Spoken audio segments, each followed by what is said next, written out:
राखी जी, चुनौती क्या अभी भी पार्टी के सामने खड़ी हुई है और इसीलिए आप सांसदों को मैदान में उतार देते हैं, आप बागी उम्मीदवारों तक को भी मैदान में उतारने से गुर्रेज नहीं करते हैं।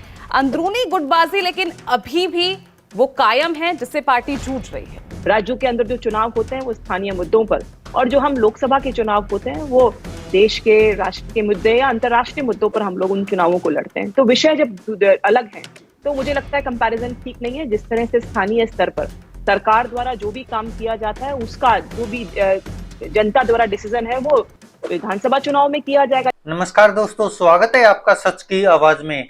जिस तरह से 2024 के लोकसभा चुनाव के लिए भारतीय जनता पार्टी और अन्य पार्टियां लगातार जी तोड़ मेहनत कर रही है और जिस तरह लोकसभा चुनाव के लिए विपक्षी दलों ने इंडिया गठबंधन बनाया है, उसको लेकर भारतीय जनता पार्टी की मुश्किलें बढ़ती जा रही है। और अब 2023 के 5 राज्यों के विधानसभा चुनाव में भी भारतीय जनता पार्टी की मुश्किलें कम होने का नाम नहीं ले रही है।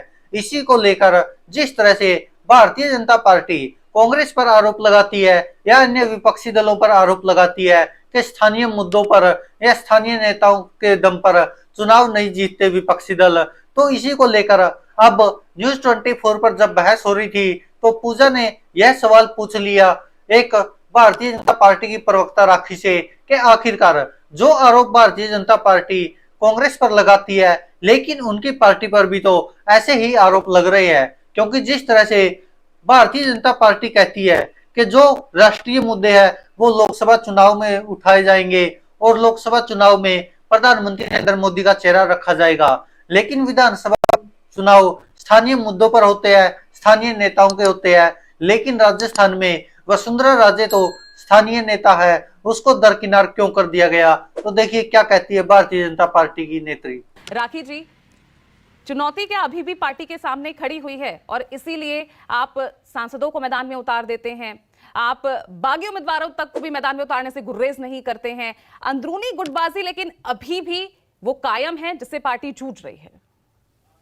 देखिए पूजा, हर चुनाव जो है वो एक डिफरेंट चुनाव होता है, अलग रणनीति के साथ में भारतीय जनता पार्टी चुनाव में जाती है। और जिस तरह से 5 राज्यों में आने वाले चुनाव है उसमें भी जो समय परिस्थिति है उस हिसाब से जो है डिसाइड किया जाता है, पॉलिसी डिसाइड की जाती है और उसी हिसाब से पार्टी जो है वो आगे बढ़ती है। जिस तरह से चुनौती की बात की जा रही थी, हम लोग तो हर चुनाव को, चाहे वो म्युनिसिपल कॉर्पोरेशन से लेकर के सांसद का चुनाव हो, हर चुनाव को एक चुनौती के रूप में ही लेते हैं और 100% देते हुए उस चुनाव में अपनी परफॉर्मेंस को करने का प्रयास करते हैं। लेकिन जिस तरह से कंपैरिजन की बात हो रही है पूजा, जब कभी ऐसा होता है कि लोकसभा चुनाव आने वाले होते हैं उससे 2 साल पहले जो भी विधानसभा चुनाव होगा उसको हर बार सेमीफाइनल की तरह प्रोजेक्ट किया जाता है, जो मुझे लगता है ठीक।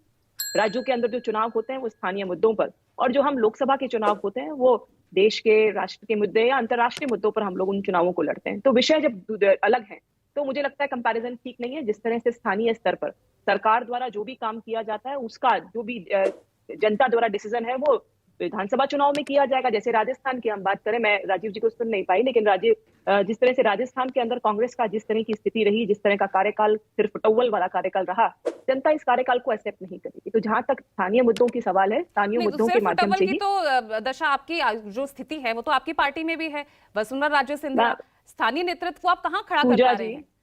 पूजा जी, मुझे लगता है जस्ट फॉर कंपैरिजन से आप इन दोनों पार्टीज की जो बातें हैं उसको कंपेयर कर रहे हैं। मैं तो राजस्थान के अंदर कांग्रेस पार्टी के जिस तरह के शब्दों का प्रयोग ओपनली सार्वजनिक मंचों पर, नकारा, निकम्मा, करोना, गद्दार, जिस तरह के शब्दों का प्रयोग आपस में एक दूसरे जो बड़े नेता है वो करते हैं, वो काम कभी भी भारतीय जनता पार्टी में नहीं हुआ। और मैं तो हर बार कहती हूँ किसी भी लोकतांत्रिक पार्टी के अंदर अगर अपनी बात को रखने की स्वतंत्रता है तो होनी चाहिए, लेकिन जैसे ही सेंट्रल नेतृत्व किसी बात के लिए कुछ कहता है तो उसको पूरा करने के लिए पूरी पार्टी एकजुट होकर के काम करती है। और हर बार आप मुझे एक उदाहरण बताइए राजस्थान के अंदर जहां पे हमारी पार्टी के नेताओं ने आपस में इस तरह के शब्दों का, इस तरह के लो लेवल के शब्दों का प्रयोग जो है वो कहीं पर भी किया हो, ऐसा नहीं हुआ।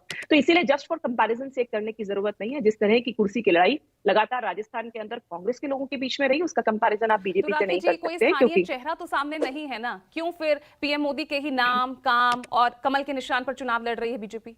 कोई देखिए हम सौभाग्यशाली हैं, पूजा जी, हम सौभाग्यशाली हैं कि हमारे पास एक नेता ऐसा है जिसने न केवल देश के अंदर पूरे विश्व में अपनी जो धाक जमाई है, जिस तरह से जनता का विश्वास उनके ऊपर है हमारे पास में ऐसा नेता अगर डॉटेड अलायंस के पास है या विपक्ष के पास है तो उसे पेश कीजिए। और मैं तो यही कहूंगी, हर चुनाव डिफरेंट होता है, हर चुनाव में अलग पॉलिसी के साथ हम लोग जाते हैं और जो पॉलिसी पार्टी द्वारा डिसाइड की जाती है उस हिसाब से आगे काम होता है। हमारे पास कमल का फूल हमारा निशान इस बार रहेगा और जिस तरह से हमारा चेहरा रहेगा, जिस तरह से काम किया है मोदी जी ने, जिस तरह से जनता में उनका विश्वास है, क्यों ना हम सौभाग्यशाली कि हमारे पास ऐसा नेता है जिसको हम प्रोजेक्ट कर सकते हैं। जिसके पास होगा वही तो आगे जाएगा। इसीलिए मैं ये कहना चाहूंगी कि हर चुनाव डिफरेंट है और इसी चुनाव के लेकिन पॉलिसी के तहत हम लोग इस राखी जी, चुनाव में वो काम याद आ करेंगे। जाता है ना ऑर्गेनाइजर का लेख, आपको भी याद होगा जब पीएम मोदी के करिश्माई चेहरे स्थानीय नेतृत्व को लेकर जो सवाल उठाते हुए नजर आए थे, फिर वो लाइनें याद देखिए, आ मैंने जाती आपसे बताया परिस्थितियां के हिसाब से चीजें चेंज होती हैं पूजा। देखिए, जिस तरह से 2018 के इलेक्शन में अलग चीजें थी, 19 में अलग था और आज 2023 के अंदर राजस्थान में अलग विषय है, अलग चीजें हैं। जो समय आगे बढ़ चुका है उसके हिसाब से हमने एक वैश्विक महामारी भी देखी, उसके बाद कितनी चीजों में चेंजेस आए हैं।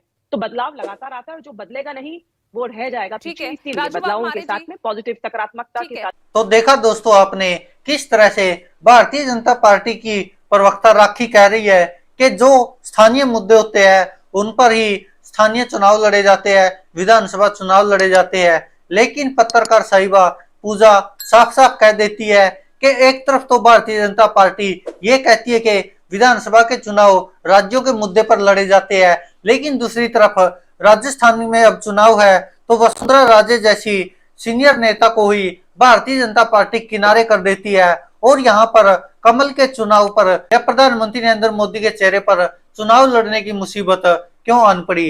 अब देखना होगा कि जनता क्या आखिरकार प्रधानमंत्री नरेंद्र मोदी के चेहरे पर जनता वोट करेगी या फिर कमल के फूल को हरा देगी। क्योंकि जिस तरह से राजस्थान में लगातार भारतीय जनता पार्टी अपनी गतिविधियां बढ़ा रही है तो कहीं ना कहीं राजस्थान में भारतीय जनता पार्टी के लिए खुद की पार्टी से ही खुद के नेता लड़ते जो नजर आ रहे हैं वो भी सबसे बड़ी मुसीबत बनी हुई है। लेकिन कांग्रेस के लिए भी वो मुसीबत सेम टू सेम है, क्योंकि सचिन पायलट और अशोक गहलोत के बीच जो संघर्ष चला था वह किसी से छुपा नहीं है और जिस तरह से कांग्रेस हाईकमान के पसीने छूट गए थे दोनों की सुलह कराने में, तो वो भी सबको साफ दिखाई दे रहा है। लेकिन वैसे ही बिल्कुल जैसे कांग्रेस के हालात है वैसे ही भारतीय जनता पार्टी के भी अंदरूनी हालात है और अब देखना होगा कि क्या अशोक गहलोत जो राजनीति के जादूगर कहे जाते हैं तो क्या उनसे वह सत्ता छीन पाएगी और भारतीय जनता पार्टी क्या जीत पाएगी।